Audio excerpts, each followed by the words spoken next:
conventionnel à la maison ni à l'exploitation. Et en fait, la bio, pour moi, c'est un mode de production, mais c'est surtout un mode de vie, finalement. C'est une conviction, c'est une manière de voir les choses, et puis c'est une vision d'une consommation responsable. Avant, on avait le label AB, qui était le AB, en fait, écrit en vert, qui était le label français. Aujourd'hui, on a la feuille, qui est la feuille européenne. C'est le cahier des charges, en fait, qui a repris tous les cahiers de charges européens. C'est un petit peu pour harmoniser, uniformiser, en fait, les certificateurs, et puis surtout, je pense, de permettre le libre-échange, de permettre l'exportation, l'importation. Et en fait, on se retrouve finalement aujourd'hui à avoir un tiers des produits bio qu'on a en supermarché, ça vient d'Espagne. Et le deuxième choix, c'est vraiment d'essayer d'informer le plus les consommateurs. C'est de faire des visites guidées, d'expliquer la différence du bio, du non-bio, du produit naturel, du produit non naturel. Souvent, on a des gens qui viennent à la ferme et me disent c'était les 30 minutes. Donc j'ai bientôt fini. Je suis à la fin. Un beau panorama de tout. Moi, je vais moins rentrer dans tout le détail. Tu as presque tout dit. Essayez peut-être de parler un peu plus fort. Ouais. Donc, voilà, en fait, j'ai travaillé avec Sophia pendant 2 ans. C'est Sophia qui a été la porte d'entrée vers la Corse. Je suis arrivée ici parce que j'avais aussi une histoire avec l'immortel depuis très longtemps, parce qu'elle m'a sauvée d'un problème de santé quand j'avais 16 ans. Donc, je l'ai utilisé dans les années 90. Tu étais à peine née que j'utilisais déjà l'immortel.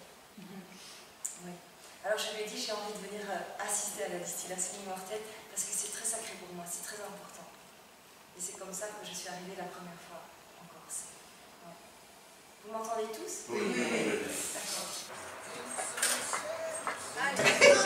Là, attendez, bougez pas. Et...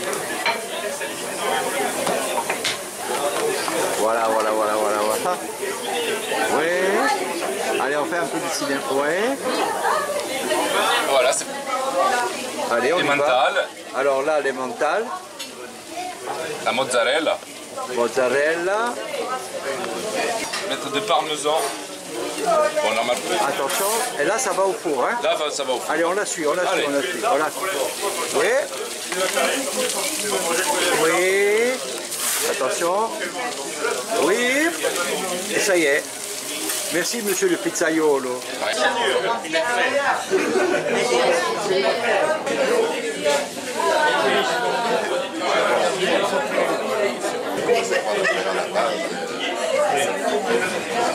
Monsieur von Kesserling, ce matin, l'association de droit rural vous a reçu, enfin votre fille, pardon, et Madame Balzac, qui elle-même s'intéresse au bio, et très vite, il y a eu une espèce de négativisme, d'angoisse, de côté négatif. Comment peut-on s'en sortir? Comment peut-on envisager un avenir qui semble particulièrement menacé? Vous, qui êtes le pape un peu du bio en Corse, qui êtes ici depuis 40 ans, qu'est-ce que vous en pensez de tout ce que vous avez entendu, des échanges dans cette pièce, dans cette salle? Alors, comme moi je suis venu 80 m'installer ici, c'était la pleine période de glyphosate, des herbicides, et une conscience bio n'existait pratiquement pas. Ça, c'était une chose qui m'a forcément frappé.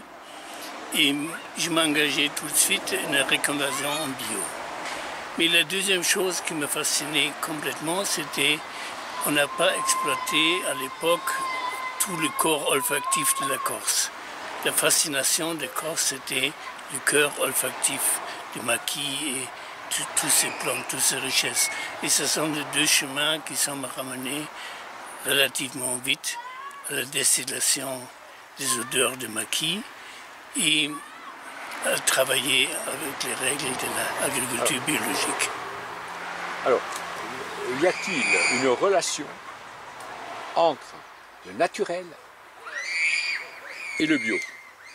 N'y a-t-il pas une distance? Le naturel, c'est beaucoup plus large que le bio. Le bio, c'est très restreint. C'est-à-dire, le naturel, tout ce qui est vivant autour de nous, c'est naturel. Mais tout ce qui est autour de nous, c'est pas bio. Votre fille, très brillamment d'ailleurs, a parlé, et amoureusement vous concernant, a parlé d'un retour au local, c'est-à-dire un problème de territorialisation. Qu'est-ce que vous en dites de ça, de ce retour? La région, c'est le principal d'une production locale. Et de respecter la région pour tous nos engagements au niveau agricole, c'est la base d'une agriculture bio. Oui, mais est-ce possible? Bien sûr, c'est possible. Bien sûr, c'est possible de s'engager avec nos produits qui sont tout à fait régionaux, le romarin, nos plantes de maquis, par exemple, les cystes et tout ça. Bien sûr, c'est possible. C'est même la base d'une survie locale et régionale. Parfait.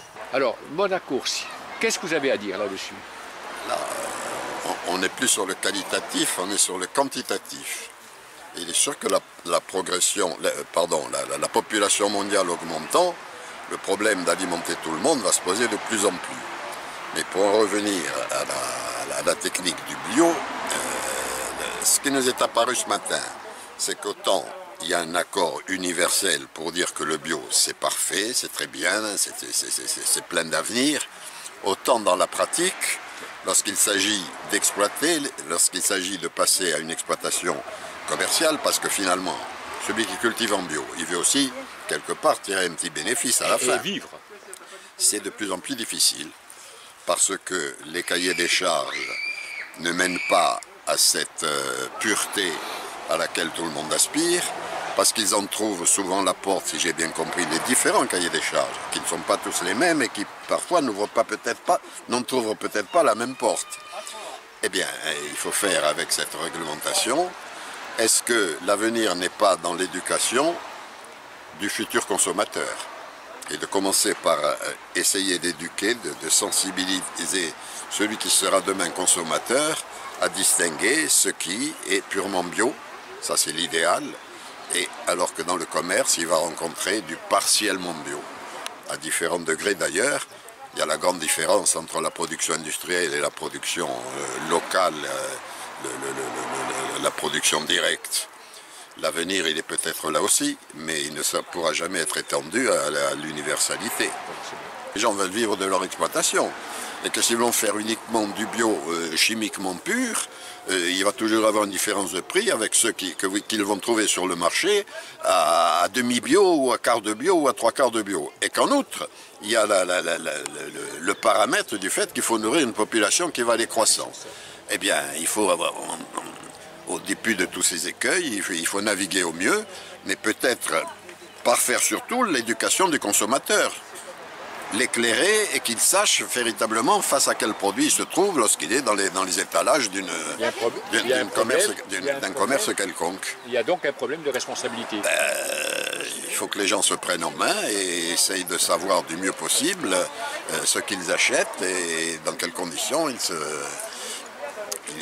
sont en train de s'alimenter. Parfait.